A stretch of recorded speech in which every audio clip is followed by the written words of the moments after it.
Bonsoir à tous, je m'appelle Sophia et ce soir, je veux vous raconter quelque chose de très personnel. Vous savez ce sentiment quand tout change en une seule journée, quand vous fermez une porte pour la dernière fois et vous ouvrez une autre sans savoir vraiment ce qui vous attend de l'autre côté. C'est exactement ce que j'ai vécu il y a quelques mois quand j'ai emménagé dans mon nouvel appartement en France. Bienvenue sur Bonjour Cast Français. Si vous apprenez le français et que vous voulez pratiquer votre écoute d'une façon naturelle et agréable, vous êtes exactement au bon endroit. Installez-vous confortablement, prenez peut-être une tasse de thé ou de café et laissez-vous emporter par mon histoire. Et si vous trouvez ces histoires utiles pour votre apprentissage du français, n'hésitez pas à vous abonner à notre chaîne. Ça nous aide vraiment. Tout a commencé en septembre. J'habitais dans une petite ville du sud de la France depuis plusieurs années, dans un appartement que je connaissais par cœur. Chaque coin, chaque mur, chaque bruit familier. Le voisin du dessus qui marchait toujours trop fort le matin. Le chat de la voisine qui miaulait devant ma porte les soirs de pluie. Ces petits détails que l'on remarque à peine, mais qui font partie de notre vie quotidienne. Et puis, un beau matin, j'ai reçu une offre d'emploi à Lyon. Une opportunité que je ne pouvais pas refuser. C'était un poste de coordinatrice dans une organisation culturelle, exactement le type de travail dont je rêvais depuis des années. J'ai relu le message 3 fois, les mains légèrement tremblantes. C'était formidable, mais ça voulait dire une seule chose. Il fallait déménager. Si vous avez déjà cherché un appartement en France, vous savez que ce n'est pas une tâche simple. C'est presque une aventure en soi. La première étape, c'est de trouver les annonces. J'ai passé des soirées entières sur des sites comme Se Loger, Le Bon Coin et PAP. Je filtrais par prix, par quartier, par surface. Je voulais quelque chose de pas trop loin du centre, avec au moins une chambre séparée et si possible, un peu de lumière naturelle. Avez-vous déjà cherché un appartement dans une ville que vous ne connaissez pas très bien ? C'est un peu comme essayer de choisir un livre sans lire la 4e de couverture. Vous regardez les photos, vous essayez d'imaginer votre vie là-dedans, mais vous ne savez jamais vraiment ce que vous allez trouver avant d'ouvrir la porte. J'ai visité 7 appartements en 2 week-ends. 7. Le premier était trop sombre, avec une seule petite fenêtre qui donnait sur un mur de briques. Le deuxième était charmant, mais au 5e étage sans ascenseur. Je me suis dit que ça pouvait aller, jusqu'à ce que je monte les escaliers avec mes bagages et que j'arrive en haut complètement essoufflée. Non, ça n'allait pas. Le 3e appartement était dans un immeuble moderne, très bien équipé, mais le loyer était bien au-dessus de mon budget. Le 4e sentait l'humidité et j'ai vu une petite tache de moisissure dans un coin de la salle de bain. J'ai remercié l'agent immobilier et je suis partie rapidement. Le 5e, le 6e, chacun avait quelque chose qui ne convenait pas tout à fait. Et puis il y a eu le 7e. Je me souviens encore de ce matin-là. Il faisait gris à Lyon, un de ces jours d'automne où le ciel ressemble à une couverture de laine grise. J'avais un peu perdu espoir. Je pensais que peut-être je devais revoir mes critères, ou peut-être accepter quelque chose qui n'était pas parfait. L'appartement était dans le quartier de la Croix-Rousse. Si vous ne connaissez pas Lyon, la Croix-Rousse est un quartier historique, perché sur une colline, connu pour son passé lié aux soyeux, les artisans qui fabriquaient la soie au XIXe siècle. Les rues sont étroites, il y a des traboules, ces passages couverts typiques de Lyon qui traversent les immeubles. C'est un quartier vivant, artistique, avec des marchés, des cafés, des petites librairies indépendantes. L'agent immobilier, un monsieur d'une 50aine d'années avec une moustache soignée et une veste en tweed, m'a ouvert la porte de l'immeuble. Nous avons grimpé 2 étages par un escalier en pierre ancienne avec une rampe en fer forgé. Déjà, l'atmosphère était différente. Il y avait quelque chose de chaleureux dans cet endroit. La porte de l'appartement s'est ouverte et j'ai eu une sorte de coup au cœur. Vous savez, ce moment où vous entrez quelque part et vous sentez immédiatement que c'est chez vous, même si vous n'y avez jamais mis les pieds, les grandes fenêtres laissaient entrer une lumière douce malgré le ciel gris. Le parquet ancien craquait légèrement sous mes pas. Il y avait une cheminée décorative dans le salon. La cuisine était petite mais bien arrangée, avec des carreaux bleus et blancs sur les murs. J'ai fait le tour en silence pendant quelques minutes. La chambre donnait sur une cour intérieure calme, avec un arbre dont les dernières feuilles rousses tombaient doucement. Je me suis arrêtée devant cette fenêtre et j'ai pensé « Oui, C'est ici? Mais trouver l'appartement, c'est seulement la première étape. Ensuite, il y a le dossier de location. En France, préparer un dossier pour louer un appartement, c'est une véritable science. Le propriétaire veut voir votre contrat de travail, vos 3 dernières fiches de paie, vos 2 derniers avis d'imposition, une pièce d'identité, les 3 dernières de quittance de loyer de votre ancien logement et parfois une lettre de motivation. Une lettre de motivation pour louer un appartement, comme si c'était un entretien d'embauche. J'ai tout rassemblé avec soin, j'ai mis le dossier dans une belle chemise cartonnée bleue et je l'ai envoyé. Et puis j'ai attendu 1 jour, 2 jours.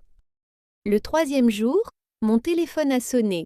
C'était l'agence, le propriétaire avait accepté mon dossier.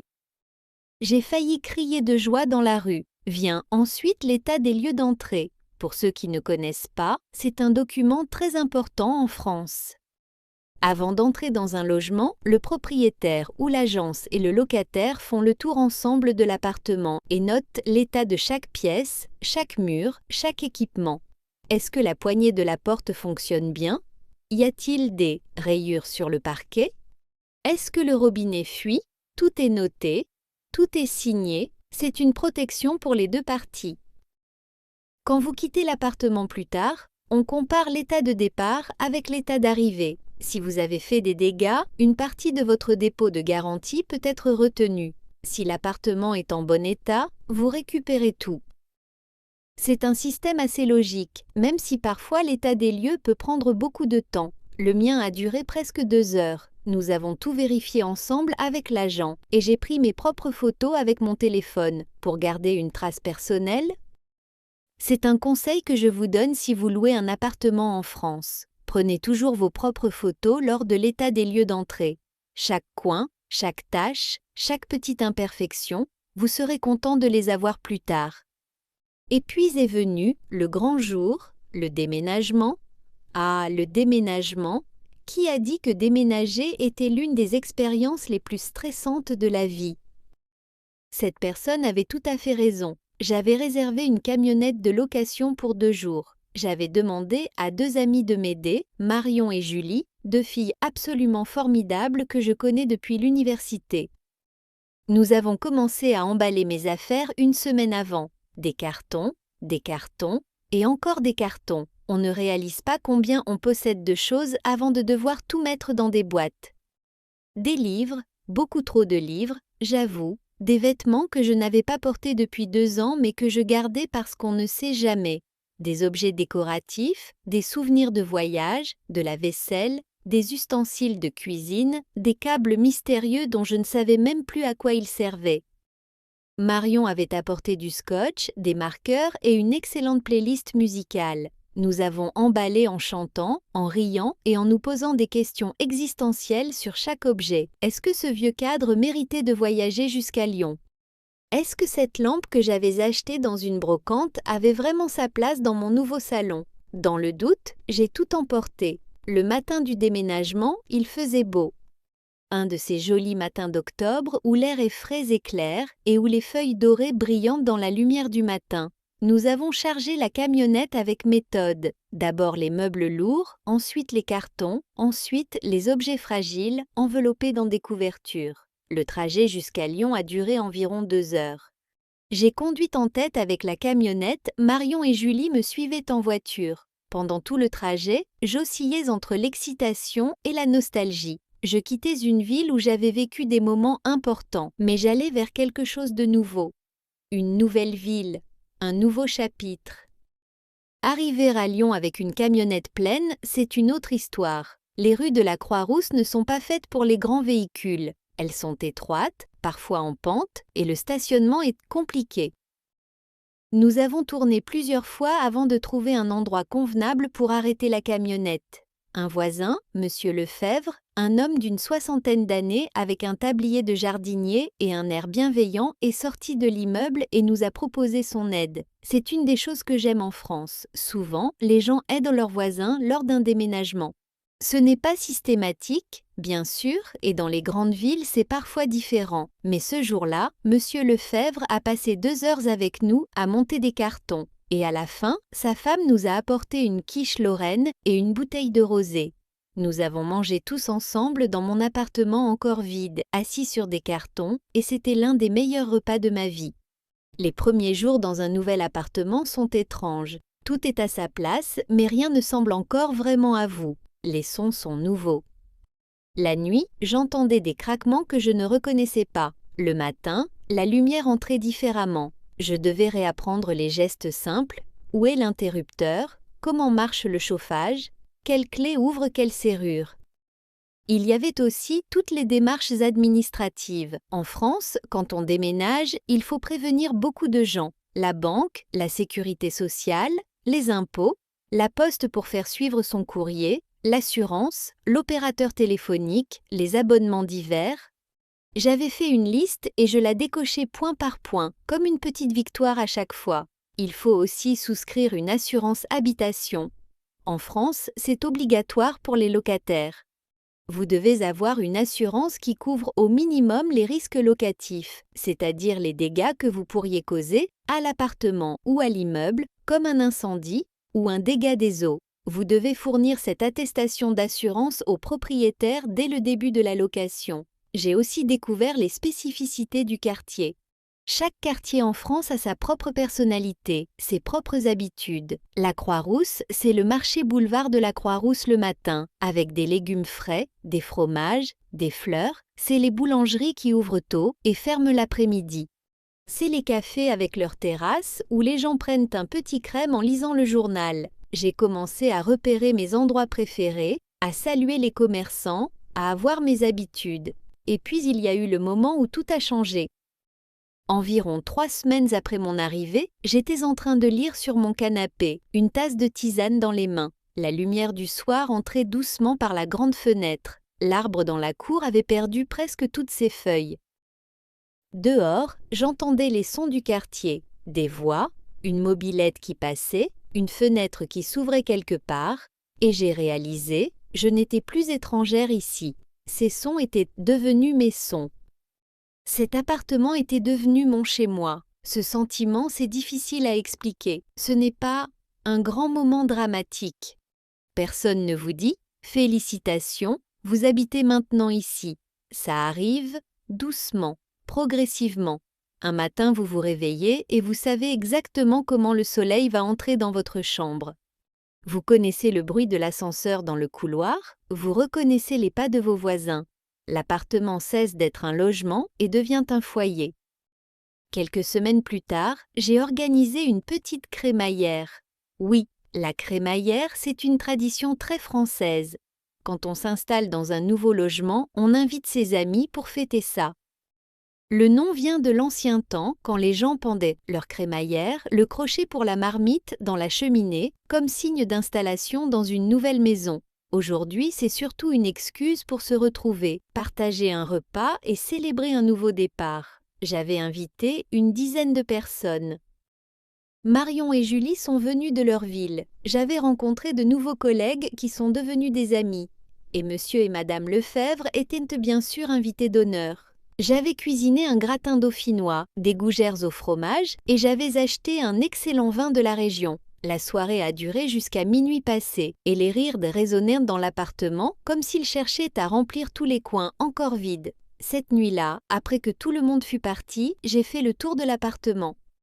Les verres encore sur la table, les lumières tout tamisées, le parfum des bougies dans l'air, j'ai regardé mes livres maintenant rangés sur les étagères, mes photos accrochées au mur, mes plantes posées sur le rebord de la fenêtre, et j'ai pensé à tout ce chemin parcouru, depuis la recherche d'appartements, les visites, les paperasses, le déménagement stressant, jusqu'à cette soirée pleine de chaleur humaine. Déménager en France, c'est une expérience complète. Il y a les aspects pratiques et parfois compliqués. Le dossier de location, l'état des lieux, les démarches administratives, l'assurance habitation. Il y a le stress du déménagement lui-même, les cartons, les muscles endoloris, les moments où on ne trouve plus rien parce que tout est dans des boîtes sans étiquette.